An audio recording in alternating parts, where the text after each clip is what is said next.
Hello, friends. Today's episode is brought to you by From Within Records.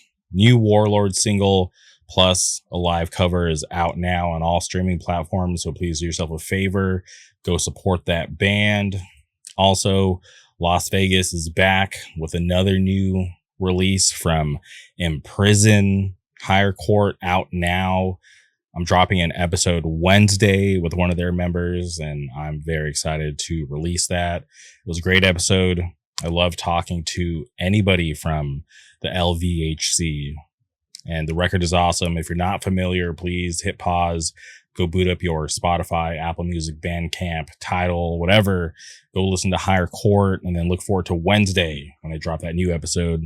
It's going to be awesome. And if you're not following From Within Records on social media, please go boot up your Instagram, click that follow button to stay up to date on all the current news. Also, if you're not subscribed to the From Within Records podcast, please go boot up Spotify, click that subscribe button, and stay up to date on all their current episodes. I love what they're doing. I think it's awesome. And like I always say, please support From Within Records because they support us. If you're looking for high quality merch for your band or for your business, please hit up my friends over at Good Fortune Printing out of Wilkes-Barre, Pennsylvania. You can follow them on Instagram at Good Fortune Printing. If you want to get in contact with them, please email them, contact@goodfortuneprinting.com. You can thank me later. On today's episode, we had to track down our good friend, Eric Snider, coming out of Louisville, which is so cool. I've been around Eric a bunch of times, and I recently found out that he's an MMA fan. So I had reached out to him to come on the Jamie Rickey podcast MMA show, which you have no idea how excited I am that we did this. It was so much fun. We got to talk about UFC 316. We're talking about a little bit of John Jones. It was such a great time. I'm so obsessed with MMA still to this day. I like it. It's literally the majority of the podcast that I listen to is MMA stuff. So it's just really fun to be able to do another MMA show episode. And I love talking to Eric. I loved his insight. He's a hardcore fan, which is awesome. So I really hope for all of you who are out there who watched UFC 13, enjoy this episode. Or if you haven't had the chance to watch UFC 316, please hit pause, go watch UFC 316 and come back here and listen to Eric and I talk about the card. It was so much fun. A lot of great fights, a lot of newer fighters on the come up, which was awesome. And the UFC is looking pretty fun for the rest of the year. So this was really fun for the both of us, and I truly appreciate all of you who tune in. So please strap in, enjoy this conversation. And without further ado, welcome Eric Snider to the show. 1, 2, 3.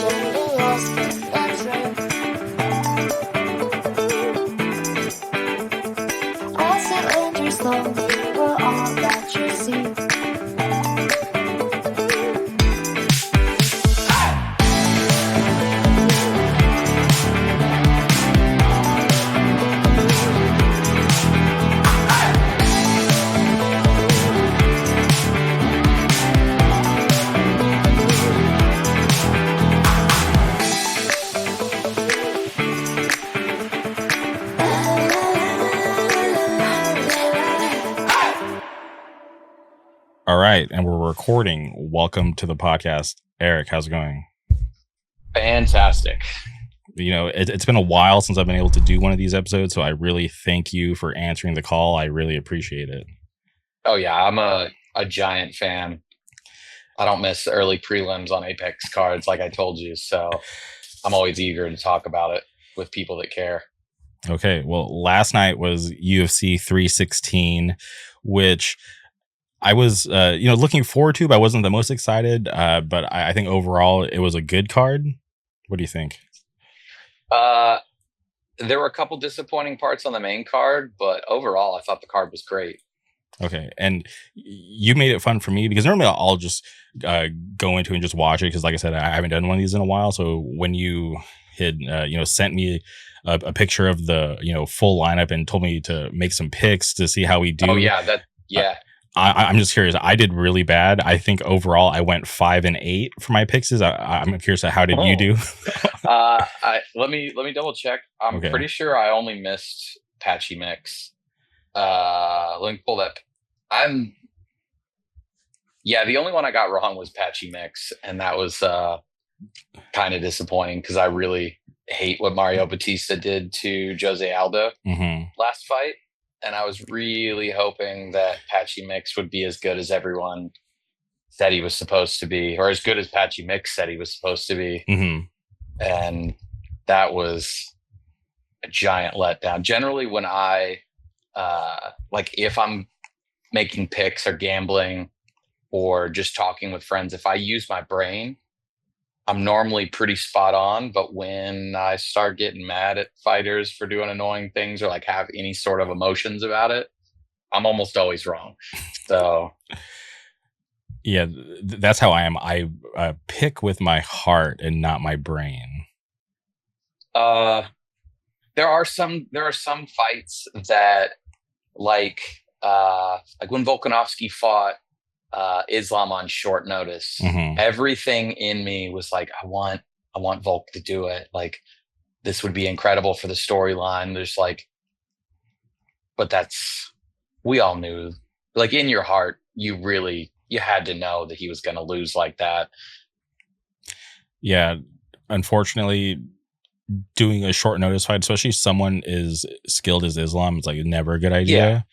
And granted, Volkanovski highly skilled as well. And the outcome towards the end of their first encounter, it looked like, all right, Volk won this fight. He could beat up Islam. So there were things weighing in his favor just based off their first encounter. But I wasn't confident. There had to have been like a miracle for him to. Yeah, exactly. Yeah. But other than that, I'm pretty spot on with my picks. Unless I get too excited gambling, and then it's always when I get too excited and it starts going downhill. But last night I did pretty decent gambling wise. And if you don't mind me asking, where do you gamble? Because I know you had sent me a screenshot of DraftKings. Okay, and they pay out pretty fair. Yeah, they've got the same. They've got the same comparable odds to every other book that's out there. And there's a couple times that things will be like if you have a bet about how many takedowns are in a fight or something like super specific that needs to be calculated and decided on, those are the only ones that take like 15-20 minutes to pay out. But generally, as soon as the hand raise and Bruce Buffer says and new so and so, it hits almost instantly and it's in your account. That's wild. I've never betted with them. I used to have a buddy who lived in Vegas and he was into MMA. So he would go to the sports books and actually, do our parlays. And if we hit, which we rarely did, he would just PayPal me the money. Yeah. Well, last night when I sent you that parlay of all of the early prelims plus Gustafson, I was actually surprised that I hit that one. And you bet every card or just pay-per-views? Depends on how life's going. Like if I'm like feeling lucky and like things are going really good, I'm having a good week, I'm going to gamble a little bit. But if it's a bad week and like things are going bad, like I don't want to make my life more unhappy by losing money and adding insult to injury. So it's parlay busters that always get me. I'm just like, oh, why did I go this way? But why did I think that plus 700 was worth betting on? Yeah, but honestly, the last time I bet was when it was like International Fight Week, and they had like a Friday, Saturday, Sunday card. Or was it Friday? Saturday? That's been a long time. Yeah, it's been a really long time. But I'll never forget. I wasn't even watching the Sunday card. I was like going to Disneyland. We got to the parks late. We're going down the escalator, and I'm like, keeping up with like what's going on to see if like the parlay is going to hit, because we did it like across all the cards. I think we picked like 2 fights per card, and that's too much. Yeah, the first 2 nights we were good, And then we got to the last night and we hit, and I was like, I don't even care about Disneyland right now. Like, I just got like $1,000, and like me and my buddy from Vegas were like freaking out because it was just like this fun idea that we had, and for it to like last like the whole weekend and us to hit, it was pretty cool. Like we didn't obviously we didn't drop that much, but it's just cool. Some of those parlays, if you drop $15-$20, it can turn to a few $1,000s pretty easily when you do some wild ones. But that's cool. Maybe next card I'll hit you up and maybe I'll do my first DraftKings bet. Oh yeah, definitely. I think they do some sort of friend share, whatever bonus thing, or they've got a few codes out there all the time. Okay, all right. Let's get into the card. So, I love the fact that you watch every fight, which is awesome because it's fine if I like talk to people who are casual, but to know that you're like a hardcore fan, just like and just finding out because like I'd met you before, and then just finding out recently that you're into MMA, I'm like, holy shit! Like, what? Why haven't I been talking to this guy longer? So I'm just happy to know. Because being a fan of like MMA fans are. Not the greatest people in the world, if we're being honest. Like it's filled with some pretty not great characters. I try to not talk about it too much just because I don't want to talk to people I don't like, and I really really like talking about MMA. Yeah. So I don't want to become friends with someone that normally I wouldn't be friends with just because of the UFC card. I always find myself like trying to find people who are into MMA because I'm like the same way. There's like a lot of people I don't want to talk to about it. But like the other day I was in Target and there's this guy wearing a UFC Noche sweater. Like this was like a couple days ago, and I was like, "Yo, I was like, yo, you gonna watch the fight this weekend?" And he turns around and he's like, "What fight?" And I'm like, "Oh, he just had a cool sweater." I was like, "Your sweater," and he looked at it. He's like, honestly, like my family lives in Vegas. They just buy me random stuff. Oh, that's disappointing. Yeah, that's like a $300 sweater. Yeah, but I'm pretty sure I know exactly what you're talking about. And they like do for the bigger cards, they'll do like limited merch releases. And being in the merch making industry, I kind of pay attention to that kind of stuff. And that was like a $300 sweater he was probably wearing. Yeah, and I thought he was wearing it because the rematch was happening like just a few days after.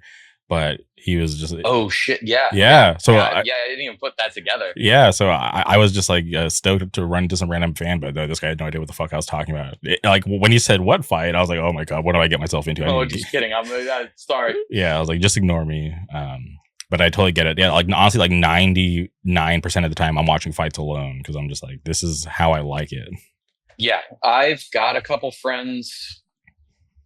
I've got one friend that used to be diehard, and we would watch like in the pandemic. We watched pretty much every card together because you couldn't do anything else, and we would just hang out on Saturday nights and eat sushi and watch people beat each other up in their underwear.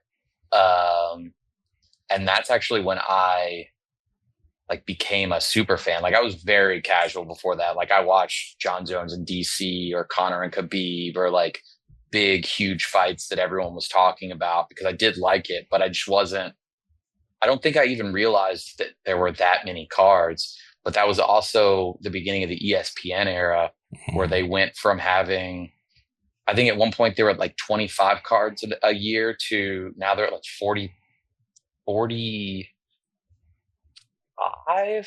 There's not many weekends off out of the year. Yeah. So yeah, I've got one friend to watch it with. Well, we watch alone more now. And I got to credit, like, you guys, because just the time zone that you're in, I couldn't imagine watching the cards the way that you do because you have to stay up so late. You try being in England where they're up till fucking like 6, 7 a.m.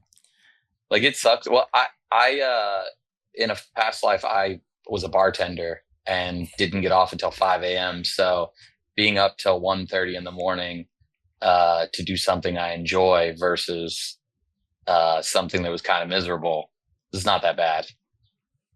Okay, that makes sense. Yeah, because for me, card ends. There's still time to go get dinner if I want. I still have a little bit of time left in the day. It's not so late where I'm like, fuck, like it's time to go to bed. Hold on, what time is it there right now? We're 3 hours behind you, so it's like 2:30. Oh yes, it's 2 o'clock. Yeah. So that's awesome. Yeah, especially some of those.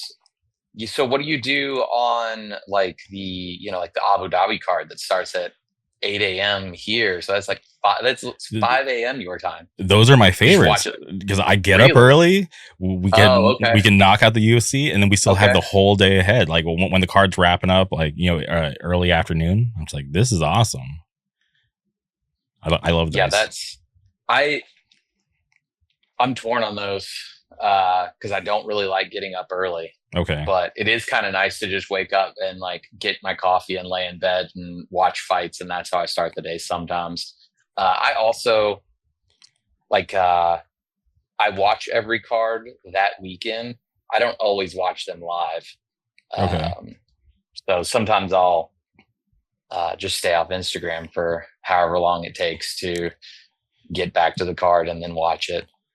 Same here, yeah, because there's shows that happen. So yeah, exactly. So sometimes I'll prioritize shows over watching UFC because sometimes the shows will be more exciting than the card that's presented that weekend. So all right, I'll just get to that.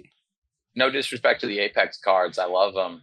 I love that they exist, but if there's a good show on a Saturday night, I'm gonna go to the show and watch a couple. I'll like benchmark a few that I know I want to watch before going to bed. I'll watch those before going to bed, and then watch the rest of them the next morning. That's cool. That's awesome. Well, all right, let's get into this card because I know I don't want to keep you for too long because we already talked about how we could go on forever. Yeah, we could talk about we probably should have done a pre podcast before, or a pre talk before going through this. But yeah, so what was your favorite card on the early prelims? The early prelims, or your favorite fight? If I'm going to be honest, even though I picked against him, the Zombie Junior, the Jang Sung Yu. Okay, because historically, and I'm Asian, but historically, Asian fighters don't do well. They don't, but oh man, yes, what was that? It was like 28 seconds. Yes, nasty knockout. Yeah, it was like a perfect left hook. He turned it over. Everything about it, like the slip, the turnover, everything about it was perfectly placed. And people say Conor-esque. He's reminds me of Conor, but that was legit the exact same Conor Jose Aldo left hook. The way he fell like a tree, like exactly that. 28. Conor did it in 13 seconds, I think. And the new guy did it in 28, I think it was. So yeah, that was by far. That's like when my friends tell me, "Oh yeah, I'll turn it on at 10 o'clock when the card starts," and I'm like, "But you're missing 4 hours of fights before that are all people like trying to get to that level of being, and they're always so exciting." Yeah, these are the future stars. Not only that, but sometimes the prelims and the early prelims are more exciting than the main event itself. Like sometimes the main event is kind of a dud. Yeah. And if you paid $80 or stream it like most people do, but still, if you paid $80 and only watch those 5 fights and skip the 8 or 9 free fights, you're missing so much excitement. That was a good fight. The Saul Kildid and Ashmuz. I'm terrible at pronouncing these names. It was the second fight of the night. That one was a really exciting fight. Honestly, the first fight of the night was really good too, with those nasty calf kicks that he just kept dropping him with and ended up stomping on his leg, trying to get him to quit. Yeah, that was a tough one for me to pick because obviously, like the guy that I did pick, I picked Mark, and really great record, and he fought for Anthony Pettis's fight organization. Yeah. So I was like, all right, this guy's the champ from the organization coming to the UFC. Is that that's the wrestler guy from Anthony Pettis? Yeah. That guy was Yeah, and then he's fighting this newcomer to the UFC. Was on the Contender Series. Had a couple fights in the UFC. So I was like, this is a good matchup. But I picked wrong. But it was a good way to start the early prelims, I thought. Yeah, it really was. That was a very exciting one. The actual prelims. Did you know much about that Gustafsson guy? No, I just like the last name, so I was like, all right, I'm picking him over Chaos Williams because obviously Chaos Williams, he's been around. And I wasn't too familiar with Andreas Gustafsson, but I was like, all right, he must be related to Alexander if we go back far enough. Apparently, that last name is like Smith in America. Okay, super everyone's common. got that last name apparently. That guy that was his 4th scheduled debut fight in the UFC, and he didn't pull out of any of them. And you can see after seeing him, like Chaos Williams, no joke. Like he's a good fighter. He's not in the top 15, but he's been around. He's been around. He's a veteran. He's tough. He hits like a fucking truck. Like you've seen him knock so many people out cold. So for Gustafsson to own, like that's who he showed up and fought, and then just annihilated him, start to finish, just bullied him. I was really excited about that guy. That might have been the fight that I was most excited about because I kept getting it. Oh, it's this week. And then someone would bail and they'd get someone on 9 days notice for him for the next card coming up. And that guy, one of the guys, there were 3 different excuses for why the guys didn't fight. I don't know if it's just bad luck or if they all were like, yeah, I'll take the debut guy. And then looked at his like super bloody annihilation of people leading up to the UFC, and they're like, maybe not. Yeah. Let somebody else. Yeah, it's like let him work his way to me. yeah. Like the low. No, I think they moved him up. Like they started off the person. He was another Contender Series guy, which is 2 Contender Series guys making their debut together, and he was like, maybe not. I'll pass. And they escalated to finally Chaos Williams was the first guy that was like, yeah, I think I can beat him up. I'll beat that walking hate crime looking guy.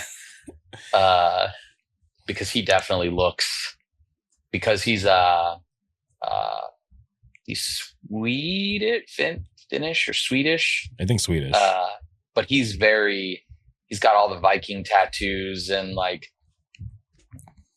he looks like he would not be comfortable with Chaos Williams' existence, which another reason why telling people that you love this sport is sometimes uncomfortable. What else was on the prelims?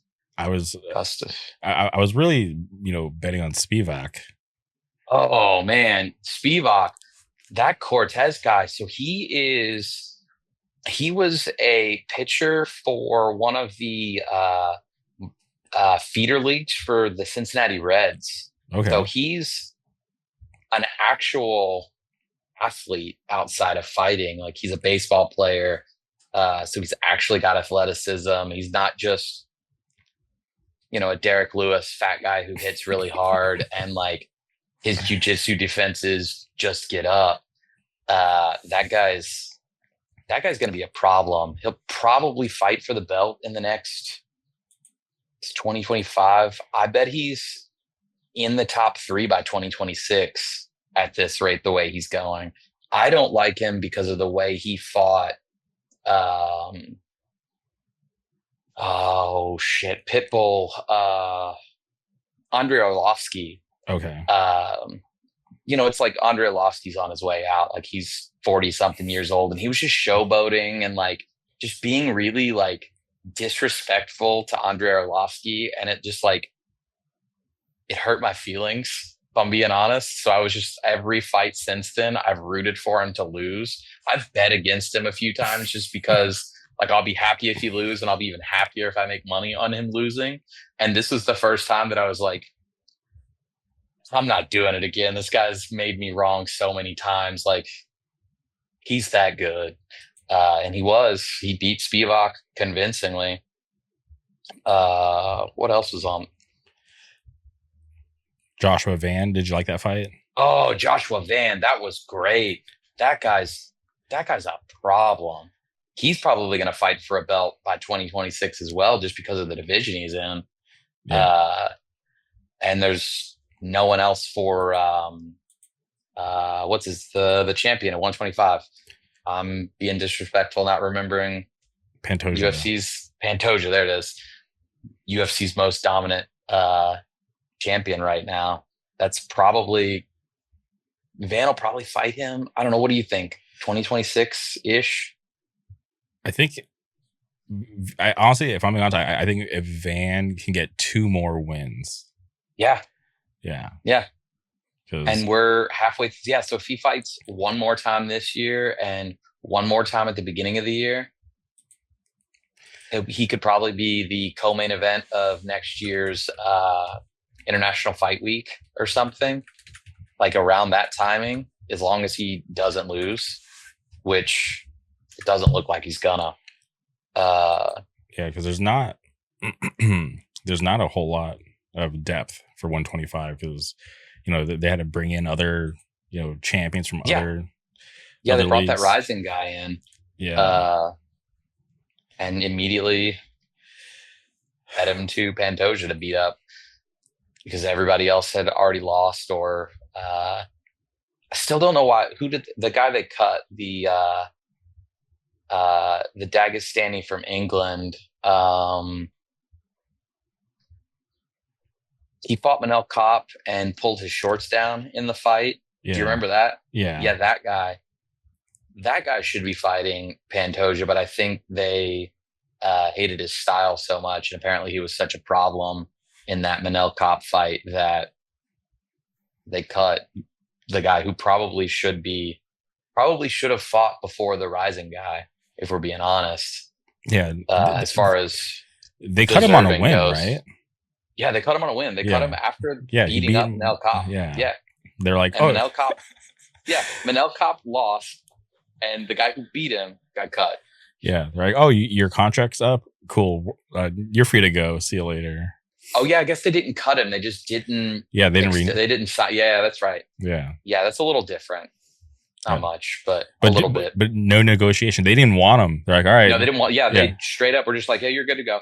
We'll waive the matching period, the whatever, however those contracts are laid out.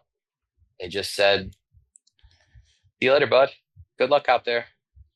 Yeah, I'm looking at the top 15. There's a lot of good people for Van to fight. Well, he just beat Silva, who was ranked 12. Obviously, these aren't updated. They'll update them next week. But maybe if he fought like a Seaverse, would probably be too high for him right now. Where's Matt Danger? He's not even ranked. That's a fight that I would like to see. Yes, so Tim Elliott. Well, that's Versik would be good. Honestly, Manel Kopp. God, that would be so disrespectful to Manel, because he's pretty close to getting a title shot. Yeah, but I'm not a fan of his, so I wouldn't mind seeing him get beat up.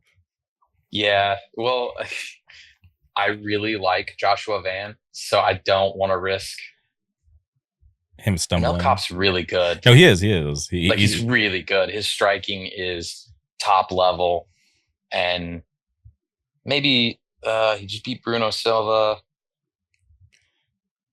Give him Tagir Almabayev. Olna Bekov. No, Olna Bekov. Oh no, Steve Erceg. That would be good, actually. You think that's too soon? That would put him in. Yeah. I mean, that's top 10 right there. He's 12. He'll be 12 as of tomorrow. That's only 3 ranks above him. Do I get Joshua Van, Yeah. 2026. Joshua Van, top 10 by the end of the year. Title shot by International Fight Week next year. Yeah, because he's unranked fighting ranked 12. Yeah. And he did really well. He made him look like he did almost not as bad as Patchy Mix not belonging in the UFC, but like pretty close. Like he styled on him the whole night. And I thought it was going to go to a decision, and then he finished him so fast at the end. I was like, holy shit. Yeah, it's almost like he was torturing him and just because he also, at the end of the fight when he finished him, which was like maybe a minute before the end of the last round, if I remember right. It's pretty close, yeah. He didn't look like he was breathing at all. Like he looks like he walked out to get the paper at the end of the driveway and came back. Yeah, he looked fine. Yeah, he looked like he could fight another 5 rounds right then and there. So that kid's definitely, there's a few on this card, on these prelims, there's quite a few people that by mid next year are going to be exciting people on big pay-per-view cards. That people are going to go, who is this guy? I've never heard of it. Like our casual friends are going to go, I've never heard of this Joshua Van guy. And I'm going to go, just wait. Like this is going to be fireworks. Which is why I wish more of my friends who are casual would just take the time and watch a few prelims every week. Show up a little earlier or find some time because like I said, like they're good enough to be on a UFC card. Yeah, absolutely. It's earlier, but like just because they're not known now, it's like, dude, this is where all the future stars start. You know? Yeah, I feel like a lot of people that aren't diehard fans don't understand that the UFC, like boxing puts, like their undercards are taxi drivers. Pretty bad. And like it's really bad. Like if I haven't watched many boxing cards, but the early prelims and prelims are not good. Even on like the highest level boxing, the early prelims are people that like you look at and you're like, I could maybe beat him if I trained for 6 months and lost some weight. And it's not the case in the UFC. Every fight is high level, exciting. I mean, that's not true. Sometimes there's the Derek Lewis Ngannou kind of situation where it's a boring fight because it's a bad matchup, but they're like more often than not, they're hits. Yeah. You get a Zombie Jr. knockout, like holy shit. Exactly. Yeah. You get a 38-second picture perfect left hook knockout, or 28 seconds, whatever. So the main card. Wait. Luke Holland. Oh, okay. Yeah. Sorry, go ahead. Yeah. Luke Holland, that fight. What'd you think of that? If I'm being honest, I'm not a Kevin Holland fan. I like Luke, so I was. But you were rooting the opposite way of the way it went. Yeah, and it was bittersweet, obviously, because I don't like Holland, but I'm happy to see him have success at welterweight because I don't like that he was going up and down. Because he just wants to fight. Yeah, which is awesome. But for legacy, and if he wants to be UFC champion, even though some people don't think he's going to be UFC champion, it's like, dude, stick to welterweight. Like you do so well there. Like you have a great frame for it. So. Yeah. So Kevin Holland, he has on multiple occasions said, I don't want to be a champion. I just want to fight, make money, and eat good food. Which is why he fights at 185 every now and then, because he likes to eat. A lot of the podcasts that I listen to, like the way smarter than me people, think that Kevin Holland, if he just took it seriously, he'd be fighting for a belt. Whatever year he said, I'm taking it seriously this year, is the year that Kevin Holland would fight for a belt at 170, which is crazy to say that you're high level, ranked up in the UFC, just willy-nilly winging it every 5 times a year, 6 times a year, sometimes winging it, just showing up going, let's scrap. See what happens. So I love Kevin Holland for that reason. Also the shit talking in the cage. Okay. Like it's wonderful. I'm a big fan of him. Fun fact. He finished Luque with a Darce choke. You know who has the most Darce chokes in welterweight history? No, I don't. It's Vicente Luque. Oh, he sure. finished the guy with the most Darce chokes in the division with a Darce choke. So I don't know for a fact, but what I know of Kevin Holland, I feel like he did that just to be petty. Well, and that makes me love him even more. And he has awesome jiu-jitsu. Yeah. Yeah. Yeah. The Kurt Lauder or Travis Luter. Travis Luter. There it is. Travis Luter. Those guys are monsters. Like that black belt, that's a black belt that means something. 100%. I really enjoyed his post-fight interview, how he said that, he's taking 170 serious. So yeah, I hope he does. I hope he keeps being serious about it. Yeah, because he was unscathed in that fight, Yeah.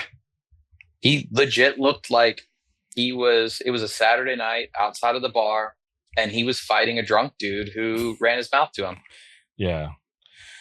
Maybe we see him by the end of the year again.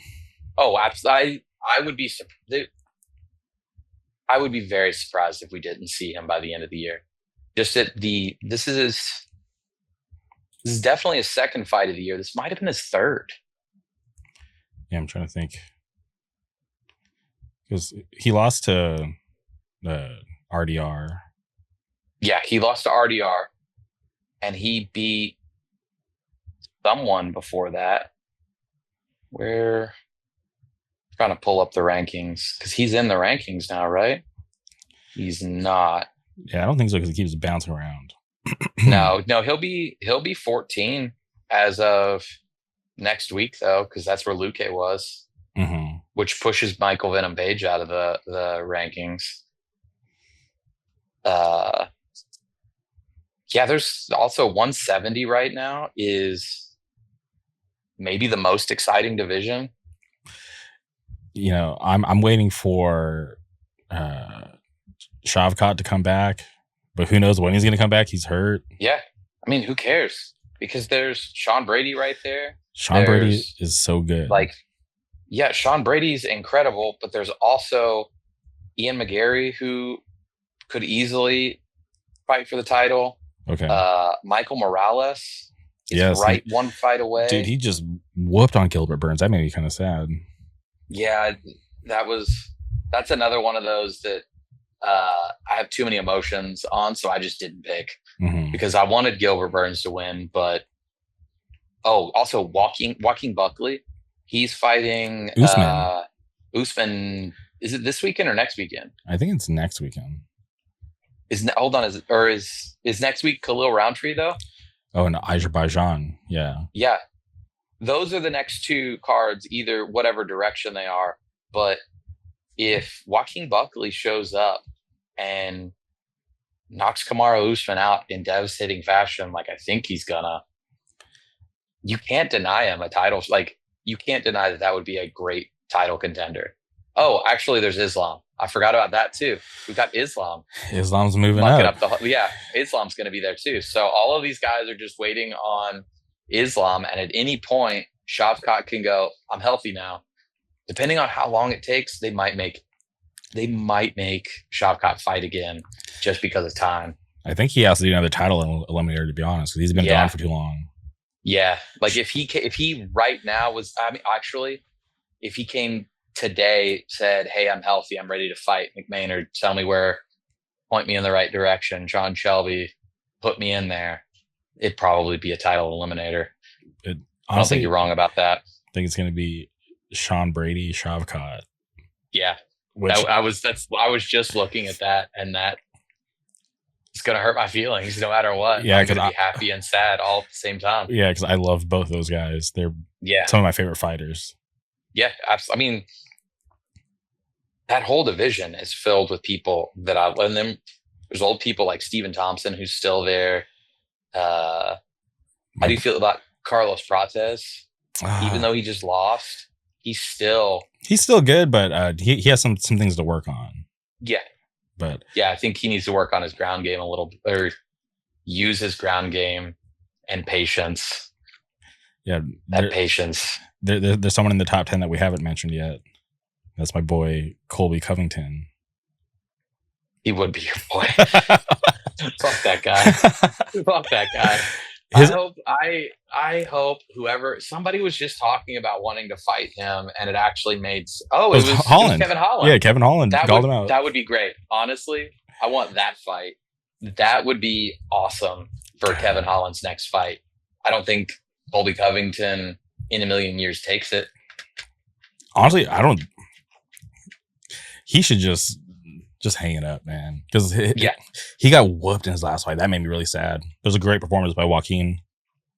Oh yeah, Joaquin Buckley just. Oh yeah, that was a really beat the brakes.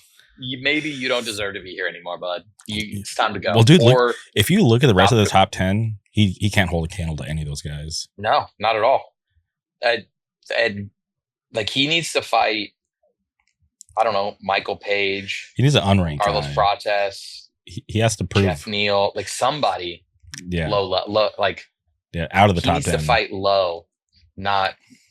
Yeah, because if you look at everybody above him, Morales would destroy him. Joaquin already beat him up. He won't fight Ian. Kamaru already beat him up. Leon already beat him up. And Shavkat, Sean Brady, Bilal. Shavkat, Brady, that's awful. Yeah, that's don't even. Bad time for him. Yeah. Why won't he fight Ian? Is there something? Well, they're going back and forth, talking crap. Colby was making fun of him being like a cuck or whatever, but he never wanted to accept the fight because he had some weird terms. Yeah, that makes sense. But 170. Yeah, that's. I think that might be my favorite division right now, just because of all the people we're talking about. Yeah, and JDM had a great. Dude. JDM. Shocked the world with that. Yeah, he got this replacement fight because he was supposed to fight Leon in London, and then he had to. Or was it Canada? Well, no, he fought in Canada, but remember he was scheduled to fight Leon in London. Right. Yeah, that's right. He was supposed. Yeah. And then who ended up fighting Leon? Brady whooped him. Oh, that's right. And that made me sad. That's another guy who's gonna be out of the top 10. Yeah, next year probably. I just feel like Leon is part of this old guard, and all these new guys have just their skill level is so high. So this new guard, all of them started training when they're 14 years old in MMA. Yeah. As where Leon, I think he started in Taekwondo or kickboxing or something. And then a few years later learned jiu-jitsu. These new guys at 170, all of them, their base is MMA. Yeah. It's that's it. Yeah. They're not a specialist and then having to kind of fill out the rest of their skill set. It's they know everything. Yeah. Their skill set is mixed martial arts. All they're good at is being in the octagon. They're not going to go to karate combat. They're not going to do a jiu-jitsu tournament. I mean, they will, but they're training for one thing and one thing only. And unfortunately right now it's only the UFC. Yeah. Tough division. Yeah. So next up, Batista versus Patchy Mix. We've already kind of. Yeah. You touched on it a little bit. Touched on it a little bit, man. Talk about a disappointing debut. It's the octagon jitters, man. I think he just how stiff and slow he looked in there was the weirdest thing. Yeah. Friday night I cornered my friend at a regional MMA promotion. Wait, you're in the corner? Yeah, I was in the corner. Wait, and so I'm an outsider who travels to your scene for shows. Yeah. So I've seen your friend there as security. I had no idea he had any skills. Honestly, I always wondered, what kind of qualifications do these security people have? But then seeing your post, and I saw some other people post about him, I'm like, oh shit, this guy knows how to fight. Yeah, there's actually there was 3 security guards from LDV Fest two of them fought on that card, and another one was in the corner with me for Marcus's fight. That's awesome. And yeah. So, and for the record, I cornered him in the aspect that I sat there, got a video, and went, all right, I'm out of the way. Good. Okay, so I'm completely useless. Okay, so no strategies or anything. I mean, I'm not.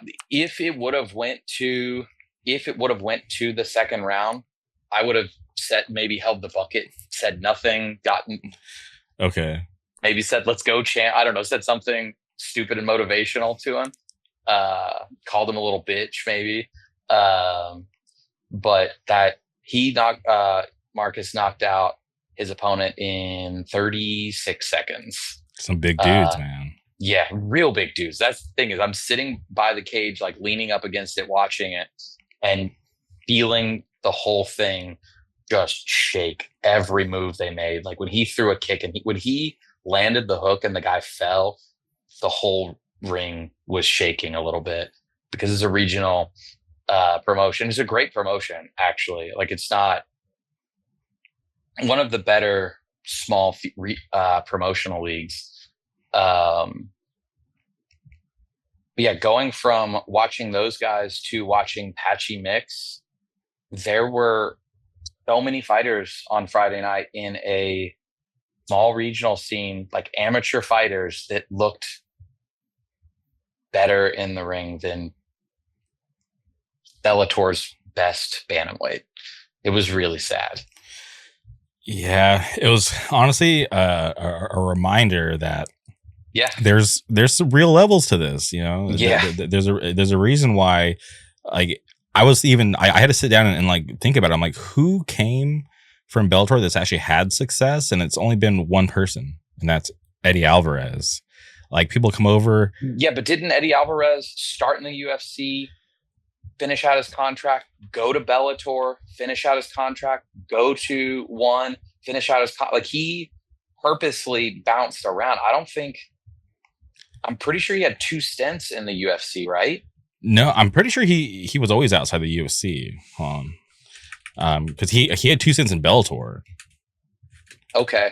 But I know that, so I've listened to him in quite a few interviews, and something he says a lot is every contract he signs, he is looking for how to get out of that contract and onto the next bigger, higher paying contract, whether that be in the same organization or somewhere else.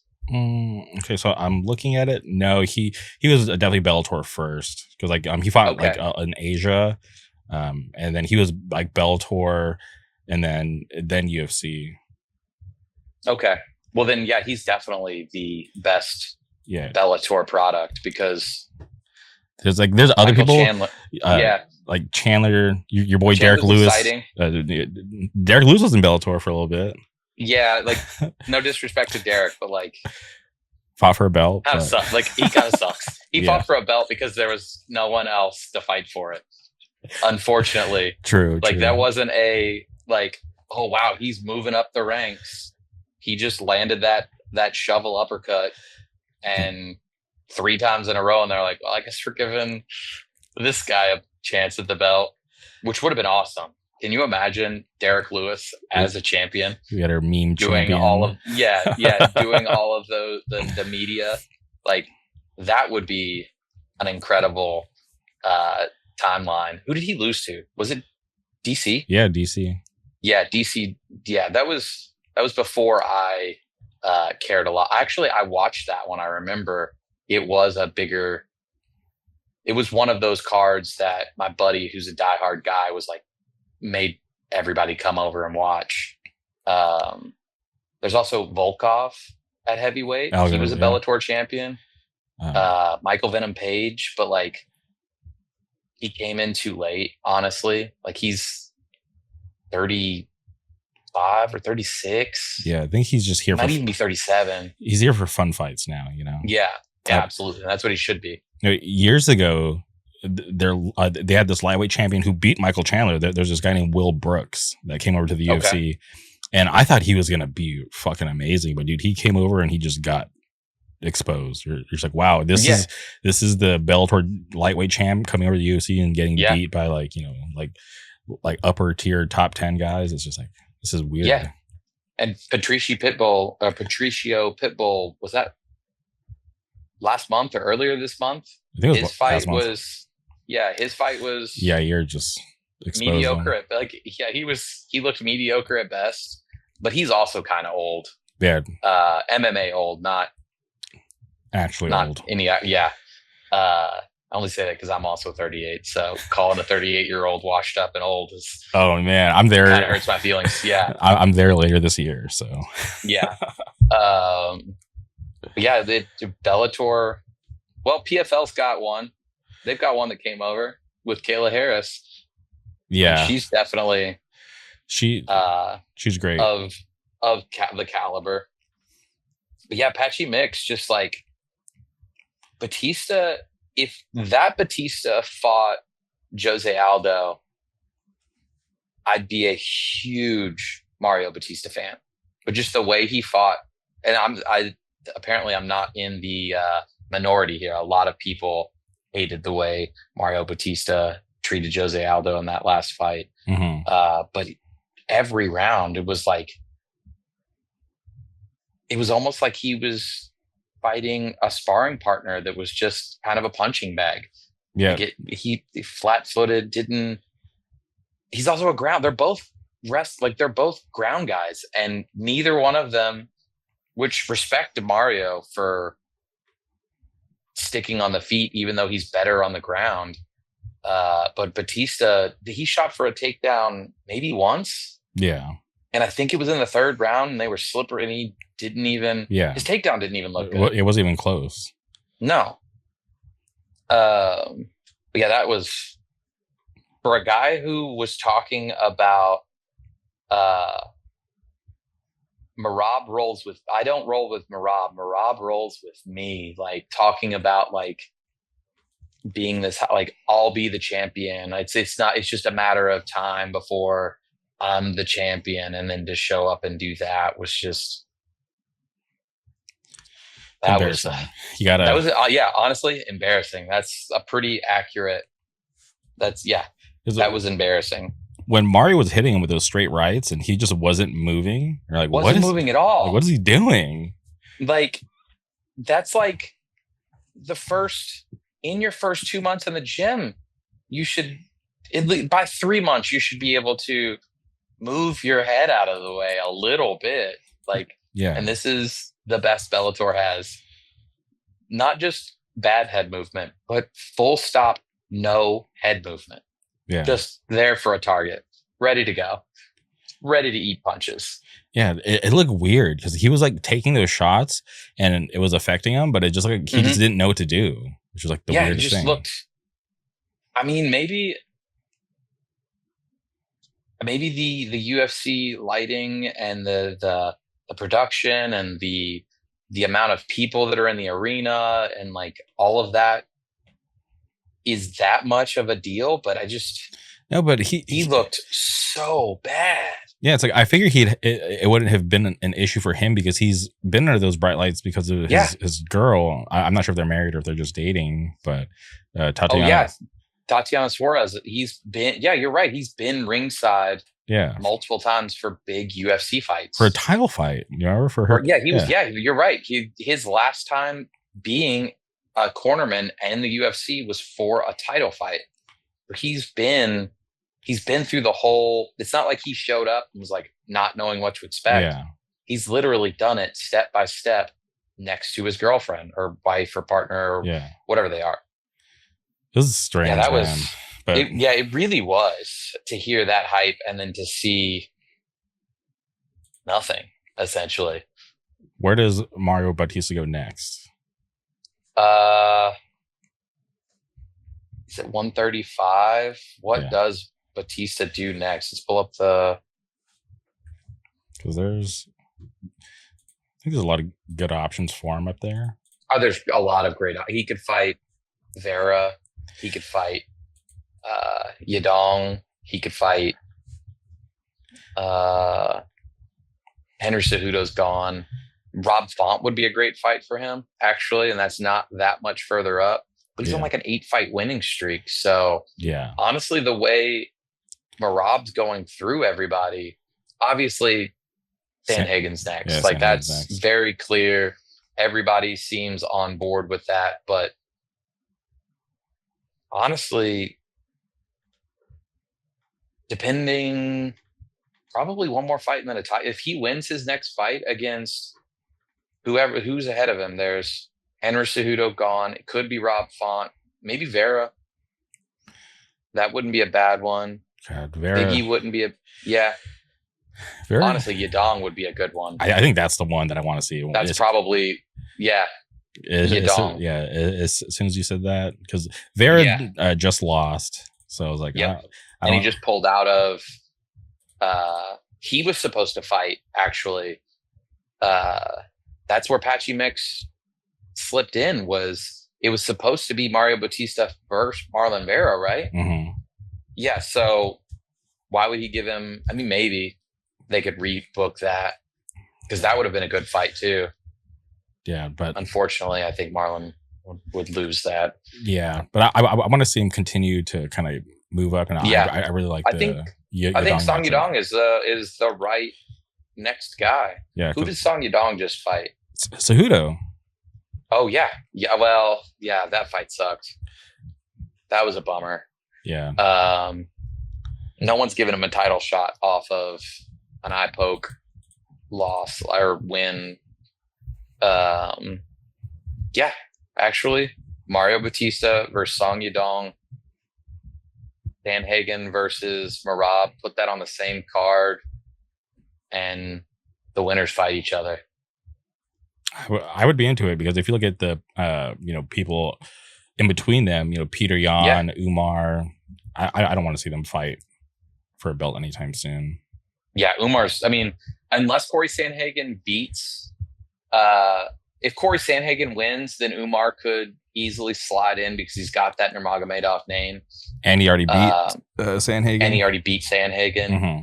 If Sandhagen wins, it changes the face of the division to a whole lot of people who have absolutely no chance of getting a championship now are looking pretty good for a title shot. But what do you think is going to happen with Sandhagen, Merab? If I'm being honest, I think Merab's just unstoppable. Yeah. And I love Sandhagen. Like I'm happy. Yeah, I'm happy he's finally getting a title shot. I feel like this is like long overdue. And he's had a couple stumbles. Like I thought he was gonna beat TJ Dillashaw. I thought he was gonna beat Umar, Peter Yan. But he's had a couple stumbles, but he's lost to all the like top level guys. Yeah, he's only lost to top level guys, and he's only lost narrowly. Yeah, it's like he's never gotten destroyed. Yeah, he's never looked like Patchy Mix against anybody who was talking about, I'm going to fight this guy and I'm going to beat this guy and then fight for the title next. Like Sandhagen should be a perennial top 5 guy for quite a while, win or lose. Yeah. But I think Merab versus Umar, or Merab versus Sandhagen, and Yadong versus Batista. Those are the next 2 fights for that division on the high end. And then the winners face each other. Face Merab. Yeah. Unfortunately. Sorry, Sandhagen. Yeah. Just like Sandhagen is good. Obviously he has like a big height and reach advantage over Merab. Well, a lot of people do. So did Sean. Yeah. But Merab's just most people have a height advantage over Merab, so not really. He's clearly not bad at fighting tall, long people. Yeah, and his nickname is so fitting because he just does not get tired, which is crazy. It's crazy. Like that Noche card, after like the way he was running around. I mean, obviously, huge adrenaline spike. He's the champion of the world. He's in like the coolest fucking arena that's ever been seen by man. Mm-hmm. But he was running around, jumping up and down, like barely breathing. Are you freezing? No, I'm good. Oh, your screen. Am I frozen? No, you're good on my end. Oh, that's great. Your screen, whatever. It doesn't matter. It's frozen on my end. Whatever. Yeah, but Rob's just honestly, I feel like he could fight 3 championship fights in a night. Then into the back, wipe him off, let him have some water, and then right back to it. Just old school MMA. Yeah, exactly. Like he could actually do a like a one night tournament and just clean out the whole division.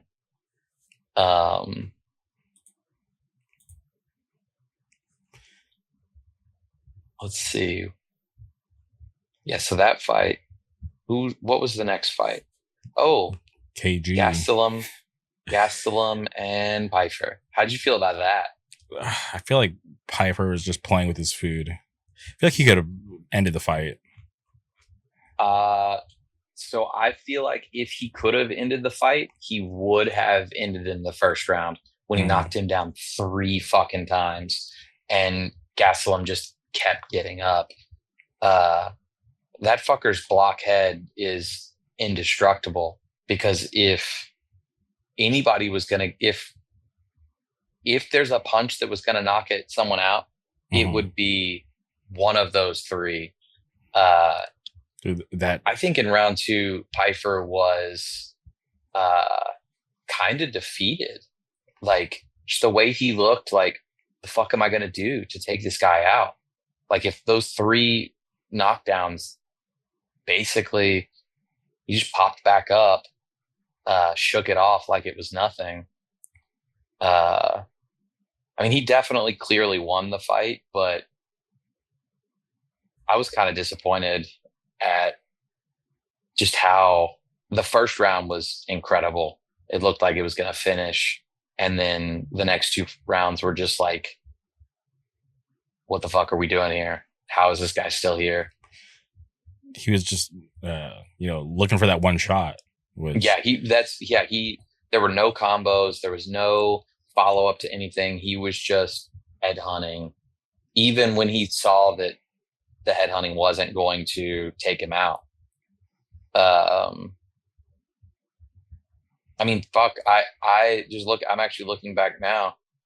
The 3rd round, I scored for Gastelum because he turned it around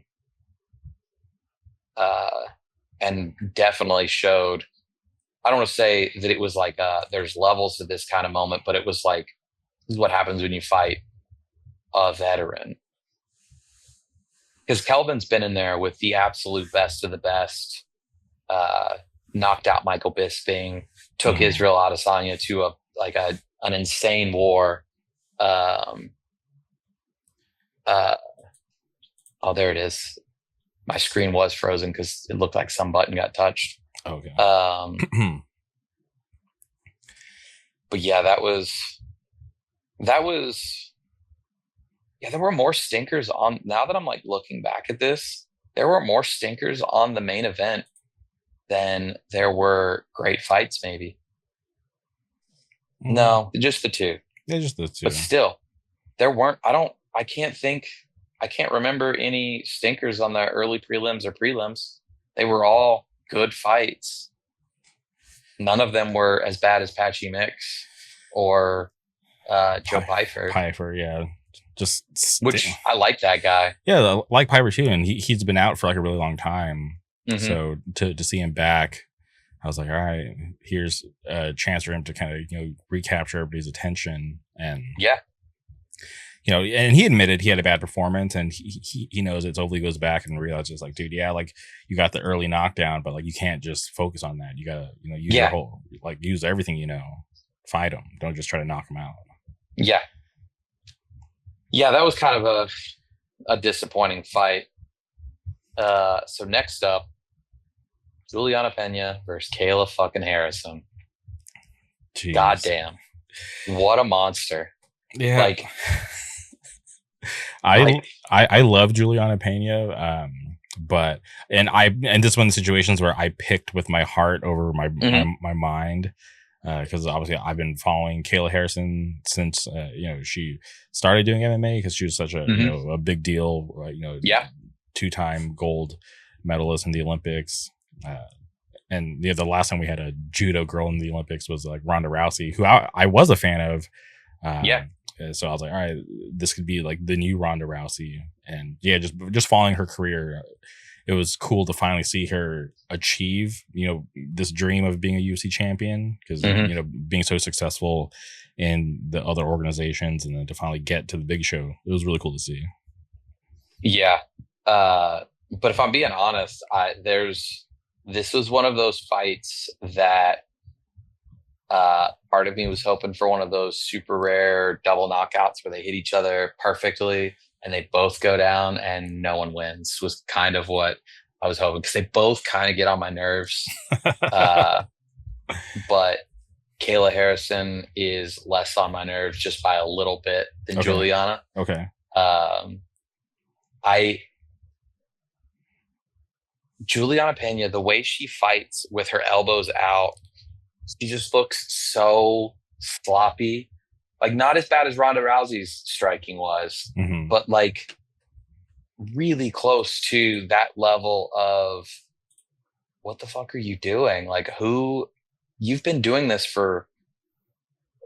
since like the I think her first fight was like 2013 or something. Yeah. She's been doing this for over a decade, and she still has her elbows out,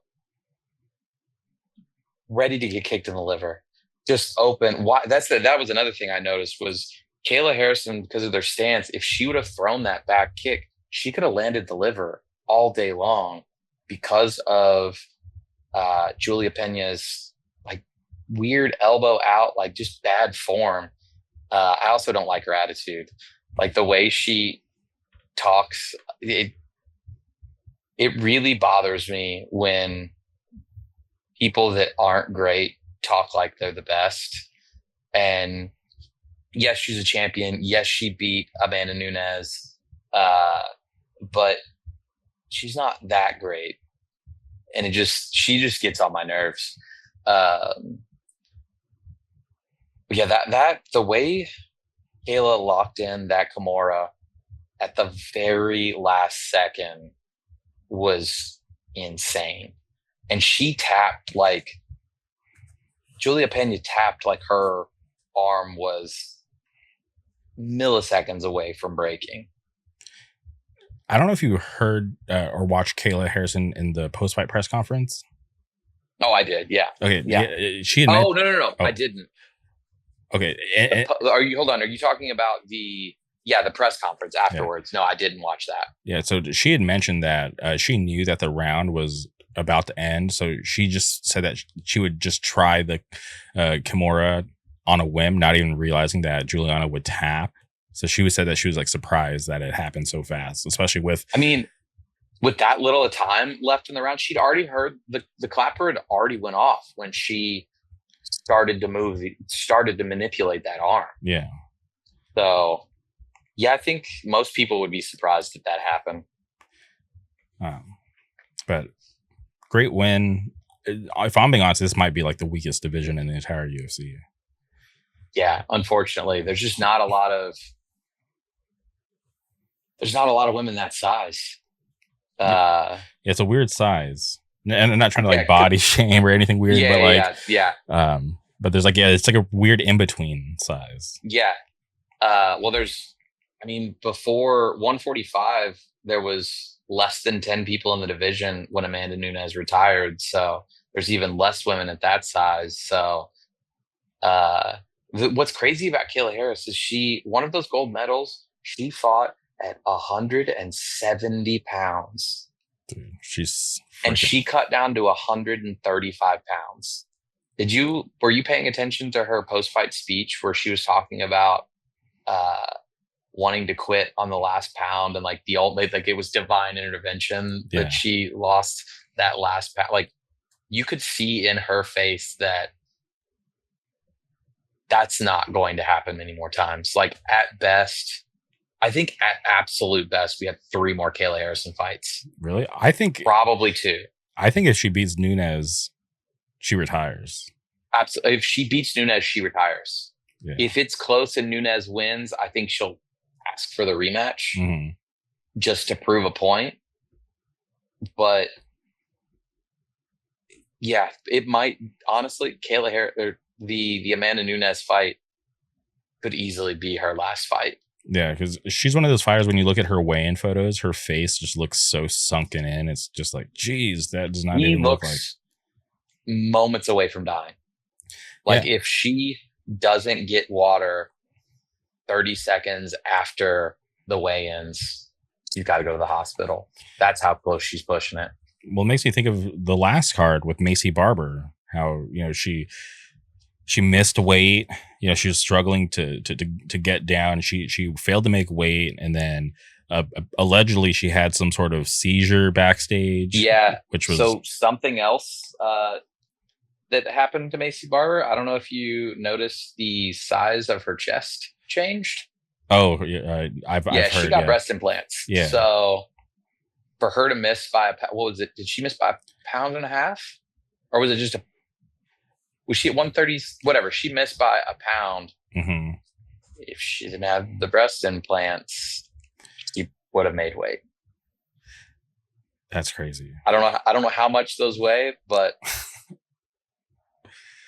they can't be less than. I have no idea. But I'm sure she had no problems. She's never had problems making weight prior to that. And then she gets breast implants, and now she's missing weight. Yeah. The seizure thing is crazy though. She had all those medical issues that kept her out for a while. So there's probably more to it. It's probably not the breast implants. Yeah. It doesn't help. But it doesn't help. You can't lose that weight. No, I mean you can. You can go to the doctor and be like, "Hey, let's take these out." Yeah. It's not like, but there's no dieting, there's no exercising, there's no sauna. That saline solution is in there forever.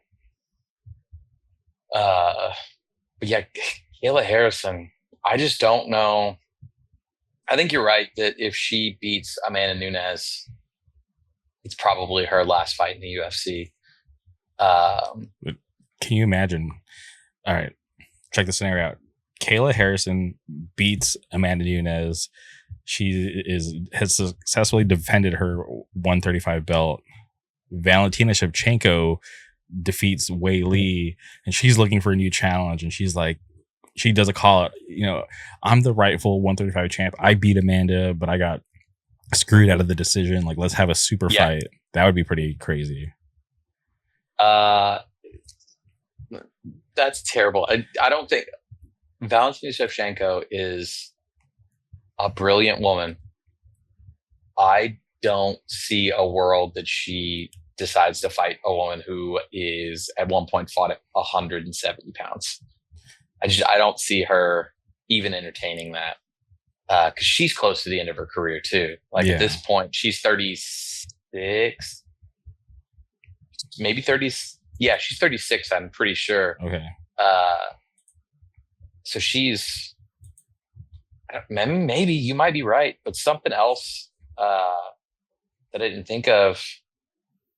That when Amanda Nunes retired, she had 2 belts, and one of those belts has never been fought for post her retiring. They could make that fight with a 145-pound belt between Nunes and Kayla Harris. Just say, chill with the weight cut and fight for this vacant belt. Or not vacant, but what's the difference? Yeah, it's like it's still because then Kayla Harrison is technically going after a second belt. Mm-hmm. Amanda Nunes is coming out as the champion. Like, there's so many. Also, they'll be healthier and happier and fight better, mm-hmm. which is better for the fans, better for the promotion. I think that would be a cool. But I don't see the UFC being like, yeah, well, actually, you know what they did? It wouldn't be that much different than them throwing a BMF belt in the mix. Yeah.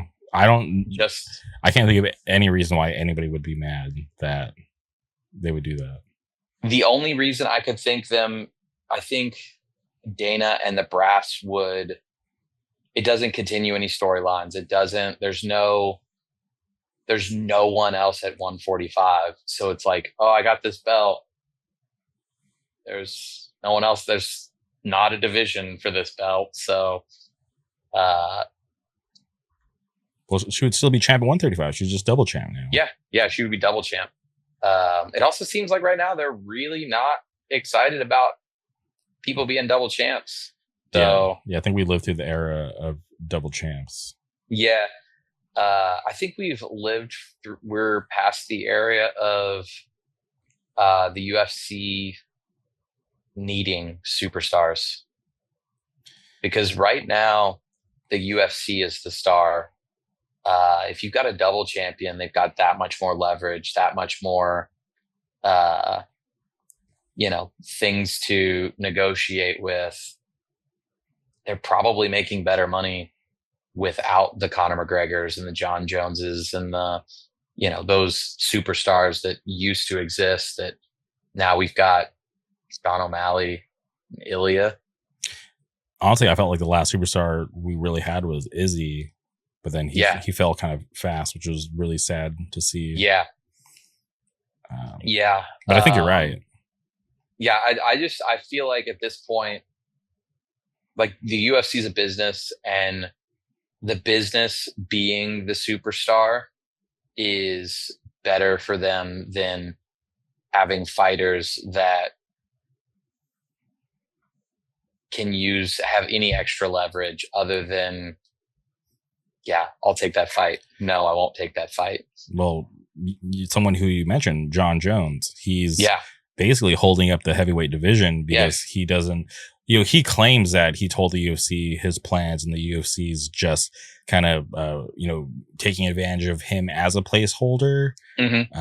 But in yesterday's, post-fight press conference, Dana said that they were going to figure it out this week, what they're going to do with John Jones, because John Jones was out of the country and he just came back, and they've been out of the country. So this is the first time in a while that they've all been in the country. So he said that they were going to figure it out by Tuesday. Yeah, because there's no thing called Zoom where they could figure it out. There's no phone calls. Like it's 1846 and we got to wait till we're in the same city to speak about these things. At this point, I don't care what's going on with John Jones until a UFC account posts a John Jones fight. Outside, I feel like that's every week. One of the podcasts or there's one of the news things are talking about John Jones on the back of a scooter in Thailand, sniffing people's hair. Like, is he taking this serious? I just don't care. There's so many good fighters and so many good matchups coming up. Just tell me when it's happening. I'm over. I feel bad for Tom Aspinall though, because that's a shitty situation for him to be in right now. Yeah, I just hope that they're like taking care of him like financially, that we don't know about. Yeah, but I'm a huge fan of his YouTube page. I don't know if you follow his YouTube page, but I haven't watched it yet. He's with his vlogging, it's really entertaining. He actually put out a video today just kind of reacting to last night's card, but like the whole time he was walking his dog, and he had like his normal cameraman filming him. It was pretty funny. Okay. Yeah. I normally don't do podcasts. I'm more of a YouTube content. I just listen to podcasts. He just has a YouTube channel, right? Yeah. Well, he has a YouTube channel, but then he also, like, in the UK, he's on TV. He has like his own like segment or whatever. Yeah, he's a superstar in the UK right now. Yeah. So honestly, he's doing all right. If we're being honest, like, he can kind of just train in silence, because that guy's got like 8 minutes of octagon time. So nobody knows. Nobody can study what happens in round two. Second round. Yeah. He's never been to round two. Yeah. There's not a lot of tape footage. And I kind of think that that's John Jones's biggest problem with this fight is that dude loves studying tape. His team loves studying tape. And there's just nothing out there. Like I think it might be 7 minutes of octagon time. It's pretty Whatever low. it is, it's less than 10. Mm-hmm. He doesn't have a full 2 minutes or full 2 rounds of octagon time total, which is crazy. Much less. Yeah, there's just nothing to study on him. He should just. I think he should just vacate if he's, not gonna. Yeah, absolutely. They should strip him. He should vacate but also, why would he vacate? Like, he's been a villain off and on so many times. He's okay with being hated, and he makes more money in all of his appearances because he is the heavyweight champion of the UFC. It doesn't, like, if he shows up to, a mall signing in Oklahoma, everybody just hears heavyweight champion UFC. None of those people, and they're getting pictures with him and doing that just to get the star time. None of them are going, oh, well, that guy hasn't fought in 2 years, and his defense was against a guy who's 40 something years old and hadn't fought in 4 years. Like, they're not looking at that. They're just like, ooh, there's the champion. He's got the gold thing. So honestly, he shouldn't vacate, but the UFC should strip him.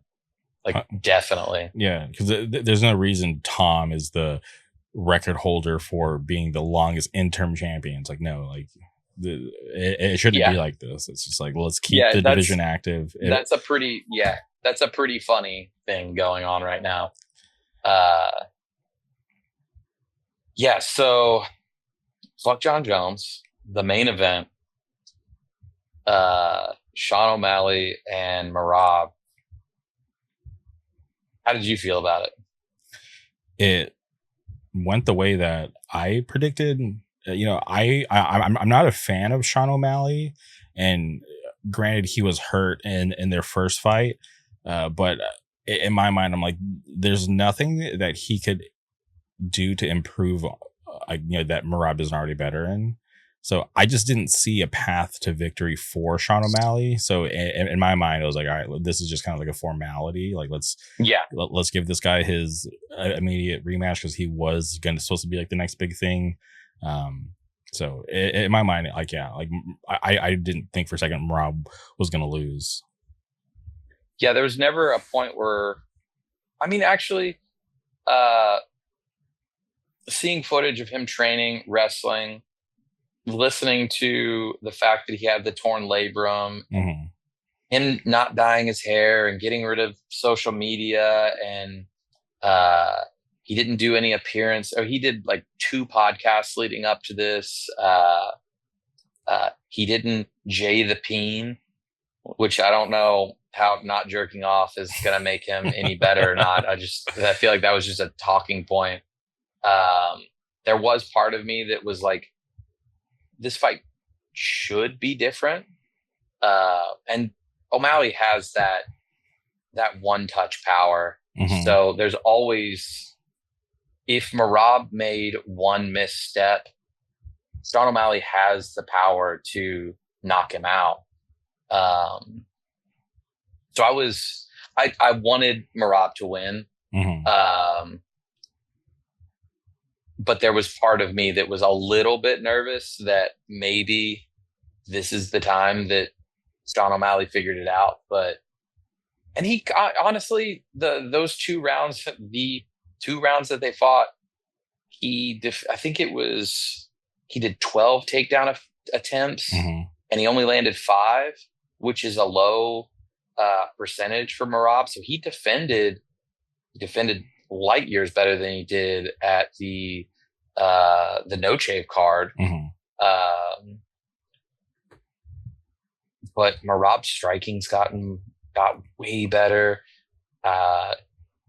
I was scoring it as it was happening, and I had it 2-10 nuns. Like there was Sean O'Malley didn't win a single round leading up to that. What was it? What was that choke? This was like a neck crank, wasn't it? Yeah, I don't know what I think. Yeah, it was. It honestly, it. I'm not good at identifying weirder submissions like that, but it was not. It was not a ninja choke. It wasn't a bulldog choke. Yeah, I think someone called it a north-south choke. That's what I'm seeing on. Maybe I'm on Tapology right now, and yeah. Okay. Did they call it a north-south choke? Mm-hmm. I don't know. I'm not super knowledgeable with jiu-jitsu, but that didn't look like it just looked like he just squeezed his head until he tapped. It was definitely an awkward submission, but that's Merab, honestly, landing awkward punches, landing awkward takedowns. Yeah, I really enjoyed the fact that he was taking chances with his striking. Yeah, he was. He was trying out something new, and he had some success, and it did look a little funny at times. But it's cool to see him want to improve his game and not just have to rely on this one thing. His wrestling, where he's so dominant, he wants to be dominant in all aspects. Well, I don't know if you heard DC talk about. DC showed up to Merab's house after the title win, the first one. I think he showed up Monday after the fight, and Merab was doing circuit training in his garage, and goes, "Hey DC, double champ, fucking superstar. I gotta finish running 2 miles real quick. I'll be back to the interview." And made DC sit in the driveway while he ran and finished his workout on Monday after a 5-round war with Sean O'Malley to win the belt. Yeah. No 48 time off. hours later, no time off. Yeah, it's like he might have taken Sunday off. It's like you're the new champ. Like you're the king of the division. And he's just bro, you don't need to be training like this on Monday after that. Yeah. He didn't have anything booked. Nothing booked. He had no reason to do it other than he wanted to do it. Which honestly probably is why he's going to be the champion for a long time. Which is something that we haven't had in a while, like a dominant champion. Yeah, because even Islam being as dominant as he is, he's only got 3 title defenses. Volk and no, he beat. Who did he get the title from? Was it vacant? I think it was. No, was it Charles that he got it from? Yeah, I think they were fighting for the vacant belt, right? They were fighting for the vacant belt. So he beat Dustin, Volk, and Moicano was the most recent one. Yeah, Moicano. So he had 3 title defenses, and that's the second. I mean, that's not that much. Because 170, I don't see any. I think 170 is going to be a hot potato belt for quite a while. You think Islam beats JDM? So I've thought a lot about it. I think JDM does everything that Volkanovski does, but a little bit better. Okay. And a lot bit bigger. And Volkanovski on that first fight, it wasn't. Islam definitely won. Like there's no. I don't know if there's anybody who had a scorecard. I'm sure there's somebody who did, but I don't know anybody who knows what they're talking about who had a scorecard that said Volkanovski won that first fight. I think it's going to be a lot closer than anyone's giving it credit for. Like, I think a lot of people think that Islam's going to show up and steamroll JDM, but I think it's going to be the bloodiest we see Islam in his entire career, is what I'm predicting. I don't know who's going to win, but this is definitely leaps and bounds going to be the hardest fight Islam has ever had. I just love that JDM was like, I'm gonna get this back for Volkanovski. Yeah, absolutely. I want him to win so bad.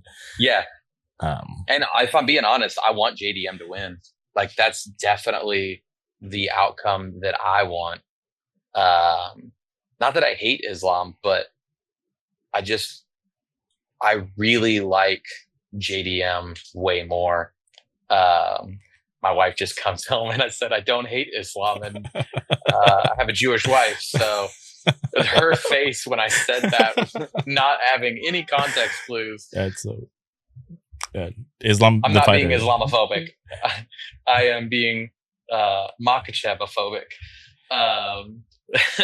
That was great. We're talking about, where were we?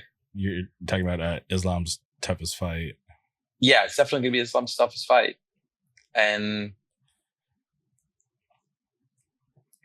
I'm interested to see what the betting line is, actually, because honestly, I think it should be like coin toss level, like -110.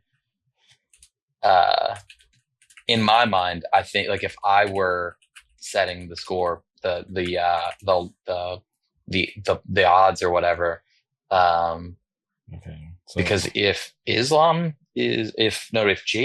is a decent size underdog, I think that would be I don't think it's definitely not like a sure thing, but honestly, if anybody is an underdog in that fight, that's who I would put money on. Yeah, seeing Islam is a -200, JDM +170. It's not that great. It's not wide, but honestly, if I had to pick based on financial reasons, I'm gonna pick JDM for the plus money. He's a live dog. Because that's it. That's what the sharpshooter, sharp bettors or whatever call it. He's a live dog. Yeah. Well, if I'm being honest, I'm over the like Dagestani era. It's like we almost got them all out. We got one left. Yeah, we really do. And you can thank Craig Jones for that. Yes, Craig Jones is awesome. He really is. He's arguably the second best jiu-jitsu practitioner in the world, and he's just showing up to people's camps and teaching them exactly how to beat these guys. Who was he in the corner with most recently? JDM. He was with JDM, mm-hmm. And Bilal trains. He's not a Dagestani fighter, but he trains with those guys, and mm-hmm. he fights like those guys. So, and he definitely did that. He had a good game. I don't know if you know who's Craig Jones was most recently seen training with. Tom Aspinall. Yeah, they're doing those videos which together. Is great. Yeah. Making fun of John Jones. Mm-hmm. What else is coming up? Who else is there? You're talking about like events or? Yeah, like a big talking point. There's something. Well, next UFC is a fight night, which is Buckley and Usman. I guess we covered the whole card, didn't we? Yeah, that was the main event. Yeah. Well, my wife's staring at me, and I think she wants dinner. So, well, we actually, this is originally supposed to be your hard out time. So I think we need to do my hard out time, and we need to honor that. Well, I appreciate your time. Maybe we can do this again for the next pay-per-view. Yeah, I would definitely be interested in doing that. What is the next pay-per-view? UFC 317. which who's at the top of that card? let me pull it up real quick. UFC 317, which feels like it's going to be. It's only 3 weeks away, I'm pretty sure. Yeah, because there's like a pay-per-view every month. UFC 317. Yeah, but it's fucking Topuria Oliveira. Yes. Yeah, that's going to be a great card. Who do you think's going to win that? If I'm being honest, Topuria. He's his track record. He's looked so good. There's been no flaws so far, so I can't bet against him. Oh shit! When we were talking about the 125 division, you know the guy who we did not talk about at all. The guy who's fighting for the belt, the challenger. The guy who's Kaikara France. He's. I'm not the biggest fan of his, if I'm being honest. Yeah, I like him, but he's gonna lose. That's how. Oh man, poor buddy. We looked up.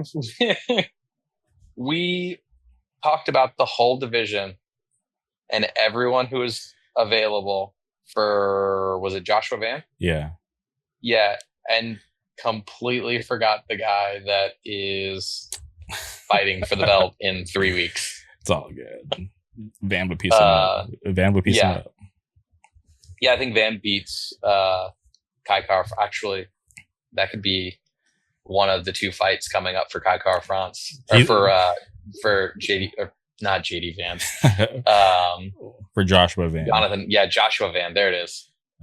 So many names. If you want to do this again after Ilia Topuria knocks out another former champion, another person we love. Yeah, DuBronx, great fighter. It's gonna be depressing if he knocks out another giant fan favorite, which is probably what's gonna happen. Yeah, it's leaning that way. I'm looking at the UFC site. They have Ilia Topuria currently ranked as number 3 in the lightweight division, and he hasn't even fought for anything yet. Yeah, that's why I don't really like their rankings too much because there's a bunch of weirdos that handle it. Oh yeah, I forgot how that works. All right, well, thanks for having me. Yeah. We'll stay in touch. Any quick shout outs because I know you have to go. No. Just follow Full Bleed MFG. That's the print shop I run. Anything that matters is on there. Worth shouting out. All right. Well, truly appreciate your time. Let's run this back. Appreciate. Yeah, definitely. Yeah, literally appreciate everything. Appreciate it for everybody tuning in. We'll be back soon. Goodbye.